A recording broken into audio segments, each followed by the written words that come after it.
cat shenanigans.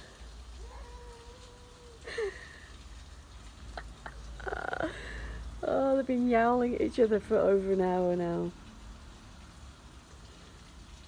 The black one, who's called Sooty, I think is winning. And there's my cat looking on. This one is in submissive mode.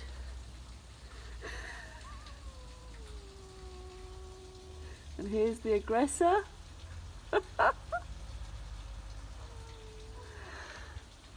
And there's my cat. Hey, Jean-Luc. What's he got on his head? Oh, here we go.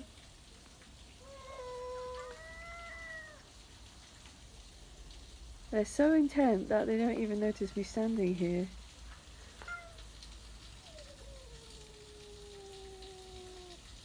Oh, there's my cat making a noise now. Anyway, I'll let them get on with it. I'm sure you don't want to be watching that.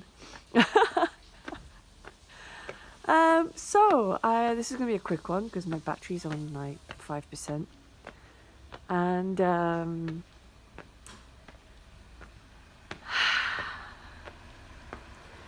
I wanted to ask the question, why? What makes us just fall in line? What makes us fall in line? What makes us just submit our whole critical thinking and just collapse into a teaching or a belief or anything that's said on the television, like literally anything? Why do we do that?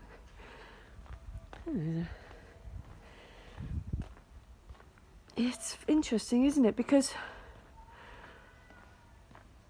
is it like we can't survive without it? Is there a fear of not being able to survive it? The isolation of being alone with one's own intelligence. And when one's alone with one's intelligence, there's always that risk of being wrong. And that's fine. That's part of being able to critically see things critically, openly, independently. Oh, yeah, I know, low battery mode. Safety in numbers, you know. And the human, when it's safety in numbers, they really believe it. There might be some little itch of doubt in the back of the mind. You know, it's like when you go to any kind of meeting, spiritual meeting place or political meeting place, and there's the mass thinking. Have you ever had that little itch in the back of your mind that something doesn't quite fit? But you've got to go along with it anyway because it's easier. So you just fall into the emotion of it, even though there might be a little itch in the back of the mind. The same as any kind of philosophy. If it's so certain, if the philosophy is so certain, purporting its ideals, when there's no proof, no proof at all, because one's experience is lived moment to moment, and it changes all the time. There's no proof of any steady state in the appearance. The appearance is constantly in flux and change. It's like a melting pot. Never stops. Absolutely relentlessly happening, whether we like it or not. Low battery, I know. I know. I should have charged my phone. So it's like, it's a laziness, really. I think it's more complicated than just a laziness. It's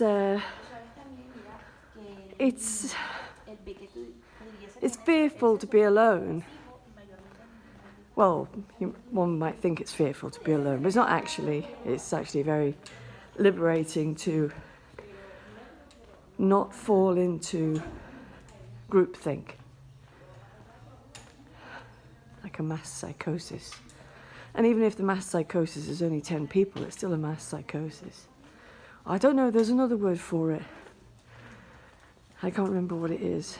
There's a word for when there's a mass of groupthink. Yeah, so it's always interesting to ask myself or ask yourself the question, why do I go along with it? Why do I comply? Why do I dissemble when I'm challenged by a group or individual who thinks they have the answer? Why do I do that? There might be a myriad of reasons for that. But to break free, I think there are important questions to ask. And to break free is to be alone with it. You might meet another on the way where you can say hello to each other. But in the end, you're on your own with it. It doesn't mean you're lonely. You don't get lonely. But there is an aloneness to it. And that's okay. You know, it's just, all you need is one or two good people to be able to talk to and express yourself to. That's all that's really required, if that. You know, because otherwise you're going to have to fall into mass formation. That's right. That's the word. Mass formation. You're going to have to fall into mass formation.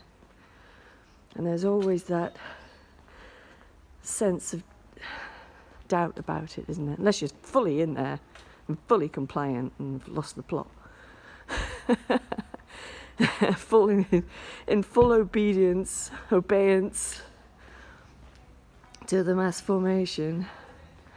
But I think a lot of us, even when we're in that, there is this niggling sense of doubt. And that's because we're having to comply with the group. Anyway, just thought I'd say that. A few questions without answers, but they're always the best ones.